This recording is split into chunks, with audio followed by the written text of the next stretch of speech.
Hey everyone, welcome back to the SperryNdipity Travel podcast. Today we're diving into one of the hottest trends shaping travel in 2025, sports tourism. From the NBA playoffs to the FIFA World Cup and even adventure-driven marathons and surf camps, more travelers are chasing unforgettable live experiences instead of just watching from home. We'll break down why sports travel is booming, who's driving it, and how destinations and fans alike are changing the game. If you're thinking about catching your next big event live, this episode's for you. Let's jump right in. Imagine this, okay? You're in a packed arena. The energy is just electric. Buzzer's about to go. Maybe it's the NBA Finals, maybe some other huge championship game. And you're not just watching on TV. You are there. You're completely swept up in it. Yeah, that feeling. That feeling, exactly. That desire to experience something massive firsthand. It's powerful. Yeah. And it's really a key plot of what we're diving into today. The travel trends shaping 2025. Absolutely. We've looked at, a whole bunch of sources, industry reports, expert predictions, even just what travelers themselves are saying online. Right. And one thing just leaps out. For travel in 2025, people are really, really putting experiences first. It's not just about the cheapest flight or hotel anymore. It's the best experience. It's about finding the best experience. That's the core of it. Right. And that shift, from just price shopping to looking for the experience, it has some really interesting effects, doesn't it? Especially in areas like, sports tourism, actually going to the games. Definitely. Or those once-in-a-lifetime trips people dream about. Transformative travel, yeah. And even how people are doing solo travel now. Yeah. So our goal here in this deep dive is to really get under the hood of these 2025 trends, figure out what's driving them, and maybe pull out some, surprising facts. And it's not like a small tweak people are making. It's a big shift in priorities. Yeah. Travelers are saying they'll spend just as much, maybe even more next year. Okay. But the key thing, the absolute deal breaker for most people is the quality of that travel experience. Okay. Quality over just cost. Got it. So let's dive into that first big area then. Sports tourism. It feels like it's exploded beyond just the super dedicated fans traveling. Oh, it has. Massively. Sports tourism was already like 10% of global tourism in 2024. Wow, 10%? Yeah, and all signs point to more growth. There's a real tangible move away from just watching at home to wanting to be in that live atmosphere. And we're talking the biggest stages here, right? Like the World Cup, the Olympics. What else is drawing the crowds? Yeah, those huge global events are definitely anchors, but think about the regular big hitters too. Grand Slam tennis, the buzz around Formula One races. Oh, yeah, F1. And obviously the NBA Finals, like you mentioned. But what's interesting is it's not only those anymore. We're seeing travel searches spike for things like the Women's Rugby World Cup in the UK. Really? And the Asian Winter Games in China. It shows the interest is getting broader. That's fascinating, that diversity. So who's really pushing this? Yeah. Which travelers are most into sports tourism? Well, the data points pretty strongly towards millennials and Gen Z. Okay, makes sense. For these groups, experiences often trump material things. And being at a live game, that fits perfectly. Yeah, that grabbable moment, but also just the raw experience. Exactly. The feeling. So, okay, fans get the thrill, but what's the ripple effect? The bigger impact? Well, economically, it's huge for the host cities. I mean, a major event brings this concentrated wave of spending: hotels, restaurants, local shops, transport. It's a significant boost. By a mini boom. A definite stimulus, yeah. So as this grows, what are the sort of newer trends emerging within sports travel for 2025? It can't just be status quo, right? No, it's evolving. Sustainability is becoming a much bigger deal. Things like eco-friendly stadiums, green transport options for fans, that's gaining traction. Good to hear. And technology, of course, is a massive driver. Think AI-powered personalization. How so? Like smart apps that build your whole event schedule, maybe offer real-time translation, or even VR tours of the stadium where you go. Oh, VR stadium tours? That's pretty cool. Builds the hype. Right. Gets you excited. And there are other things, too. Like what? Well, multi-sport travel packages, bundling different events into one trip to make it easier for fans. Okay. Efficient. And then at the higher end, there's more demand for premium VIP fan experiences. We're talking exclusive access, maybe meet and greets, behind-the-scenes stuff. Getting closer to the action, making it more special. Exactly, creating those unique memories. And it's not just men's sports growing either. Oh, yeah. Women's sports tourism is really taking off. More fans traveling specifically for women's leagues and tournaments. Plus, the line between watching and doing is blurring. How do you mean? Like, adventure and extreme sports tourism is up, and also more year-round stuff, like off-season training camps you can attend. Yeah, so you could actually book a trip centered around, say, a surf camp in the winter. Totally. Or travel to run a marathon somewhere amazing. We're seeing way more interest in these athletic adventures, actual participation. Right. Even family surf lessons are getting popular, and the whole surf travel market is growing, especially with younger professionals. Interesting. And it ties into growth in youth and amateur sports travel, too. Those tournaments are becoming real family vacation drivers. Okay, that makes sense. Now, I read something about racketeering in travel. Sounds a bit off. No, nothing illegal. In luxury travel, racketeering just means the huge boom in racket sports. Like tennis. Tennis, pickleball, padel. They're becoming a must-have amenity at high-end resorts. Big investments in courts and coaches. Okay, that's less dramatic, but still interesting. And it feels like even the sports content we watch, like documentaries, is influencing travel now. Definitely. Those behind-the-scenes shows on Netflix or wherever, they pull people in, make them feel connected, and then they want to go see it, maybe meet other fans. Yeah, you feel like you know the players or the team culture. Exactly. It fuels that desire. Okay, let's zoom in on one of those huge events then, the NBA playoffs. We all feel that buzz, but what's the actual tangible impact when the playoffs hit a city? Oh, it's a major economic engine for the host cities. That excitement, it draws people in from all over. Hotels fill up, restaurants are packed, local businesses definitely see an uptick. And for the teams themselves, the playoffs must be massive financially. Huge. Playoff ticket prices, they often jump significantly, sometimes double the regular season price. The league gets a cut, sure, but the teams can still make a lot from those home games. Like, how much are we talking? Well, think about the Warriors' run in 2022. Reports suggested they pulled in over $100 million in gross revenue just from their home playoff games. $100 million Yeah. just from home games. Wow. Yeah. Staggering, right? And that's not even counting merchandise. Right. Jerseys, hats, everything flies off the shelves. Exactly. Merch sales go way up during the playoffs. Good for the teams, good for local shops stocking the gear too. It spreads the benefit. And then there are the TV commercials. Every time out, seemingly. That must be big money, too. It is. Viewership fluctuates a bit year to year, but the NBA playoffs always pull huge audiences, and that means big ad revenue for the broadcasters. We're talking millions. Hundreds of millions, easily, across the networks for the whole playoff run in recent years. Even if viewership dips slightly, like maybe in 2024, the ad spend is still substantial. And sponsorships? Logos everywhere, that's got to be a cornerstone of NBA finances. It's absolutely massive. Team sponsorship revenue broke records in 23 and 24, over $1 billion league-wide. Big brands across all sorts of industries want to be associated with the NBA. Can you give us some specific city examples? Like, what did Denver see when the Nuggets won? Sure. For Denver's finals run in 2023, estimates put the direct economic impact around $25 million. Okay, significant. And Milwaukee, when the Bucks won in 2021, saw an even bigger impact. Over $57 million generated across their whole playoff run. The final games alone were maybe $28 million that. Wow, those are really concrete numbers.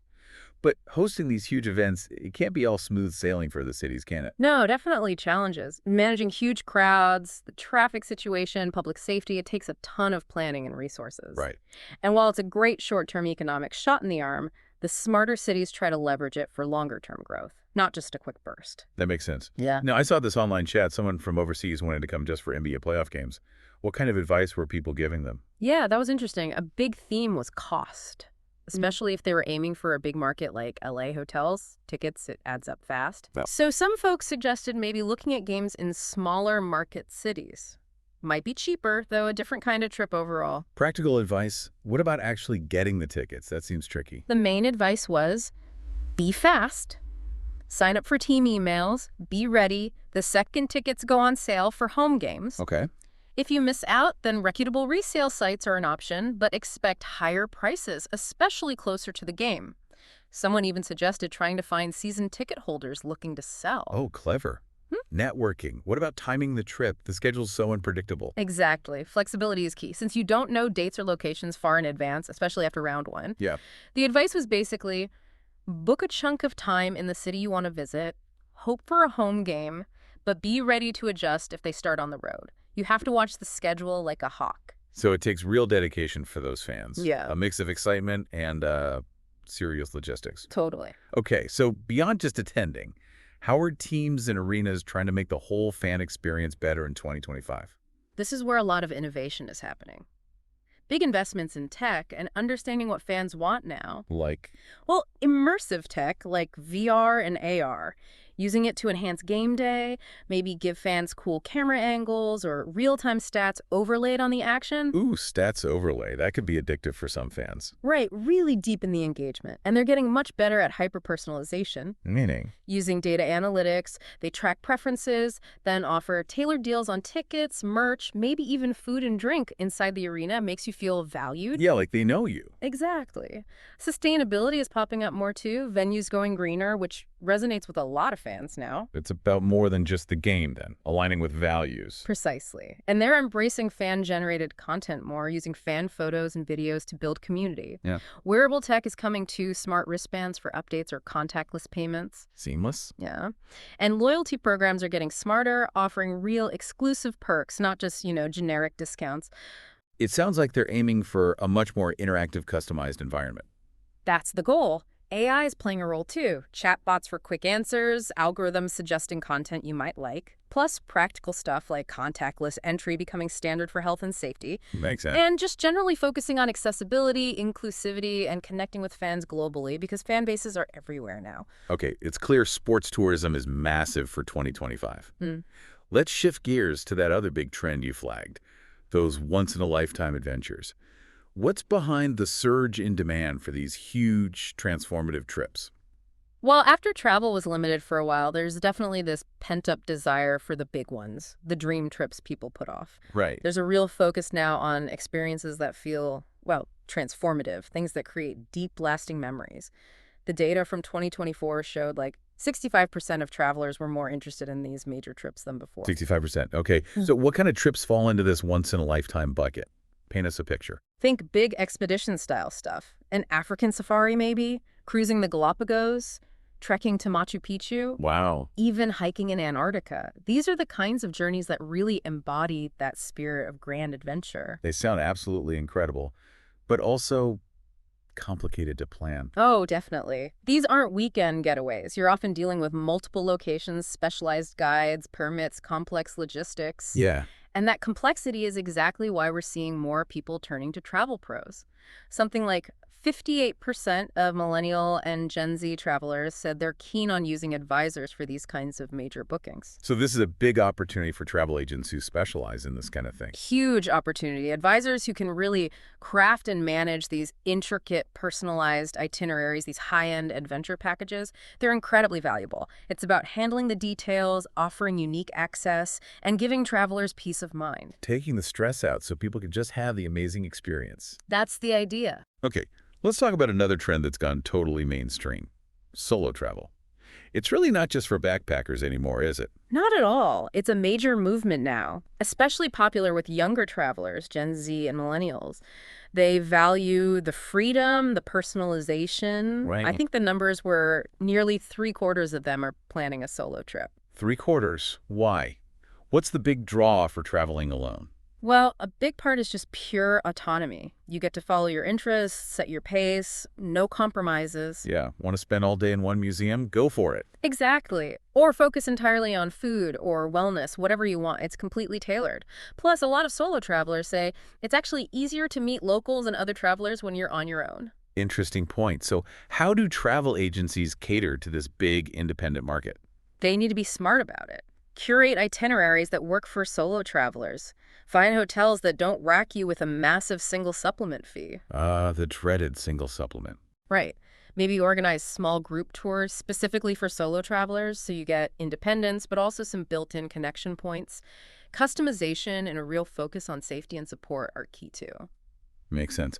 Okay, so we've talked about these big planned trips, solo trips. But isn't there also a trend towards, well, the opposite, more spontaneity? Yes, definitely. That's another key thing shaping 2025. A lot of travelers, again, especially younger ones, are really drawn to the idea of just going. Less rigid planning, more last-minute decisions. Anti-itinerary. Kind of. That super structured trip just doesn't appeal to everyone anymore. So how do travel companies handle that desire for flexibility and spur-of-the-moment travel? They need to be nimble, offer on-demand planning help, promote travel products, flights, hotels that are flexible, easy to change or cancel, Right. and use technology like apps sending alerts for real-time last-minute deals. It really feels like all these threads, sports, adventure, solo, spontaneous, they all tie back to this core idea for 2025, don't they? Yeah. People wanting more meaning from travel. Exactly. Richer experiences, more personalization, that's the common denominator. We saw it in sports tourism with the comeback of premium bucket list events after the pandemic lull. Right. We see it in youth sports travel becoming these longer family trips with bigger economic footprints. And for destinations trying to attract events, it's about offering something genuinely unique, integrating with the community. And looking ahead, the U.S. has some massive global sports events coming up, right? Oh, yeah. Huge opportunities. The FIFA Club World Cup in 2025. Then the big one, the FIFA World Cup itself in 2026. Across North America, yeah. And then the Summer Olympics back in LA in 2028. Plus, even niche things like cheerleading and dance competitions are seeing huge travel growth. Wow, cheerleading. Okay, so pulling it all together, what are the key takeaways for the travel industry looking at 2025? Well, definitely invest in those premium experiences, understand and adapt to longer stays, especially around youth sports, build real community partnerships, get ready for those major events. Proactive planning. Yes, and always, always focus on adding real value for the traveler. What makes this trip special? And underlying all of this, it seems, is technology. Absolutely fundamental. Tech is making fan experiences more immersive. It's helping push sustainability. It's driving personalization through AI, VR, AR. It's everywhere. And one last thread, well-being. Increasingly important. We're seeing more trips combining sports or adventure with wellness retreats. People are just more conscious of well-being in their overall travel planning. It really is all weaving together, isn't it? Yeah. This drive for meaningful experiences is reshaping everything about travel in 2025. It truly is. So as we wrap up this deep dive into the 2025 travel scene, that central idea is just crystal clear. Experience is king. Whether it's that roar of the crowd or the quiet awe of a huge landscape on an adventure trip, or the freedom of exploring solo travelers want those rich, memorable moments. And tech and well-being are increasingly shaping how they find and enjoy those moments. So here's a final thought for you, listening right now. What kind of experience over everything trip is maybe bubbling up on your radar now? Thinking about these trends, what journey or event that seemed maybe out there before now feels possible? What's the very first tiny step you could take just to explore that a little bit further? That's it for today's look at the rise of sports tourism and why it's becoming one of the biggest drivers of travel in 2025. Whether it's the roar of the NBA playoffs, the thrill of a Grand Slam final, or even an off-season surf camp, travelers are making live sports a centerpiece of their adventures. If you enjoyed today's episode, hit subscribe, leave us a quick review, and check out the show notes for travel gear and experiences to help you plan your next unforgettable sports getaway. Thanks for tuning in. See you next time on SperryNdipity Travel. And remember, life's in session. Vlog it.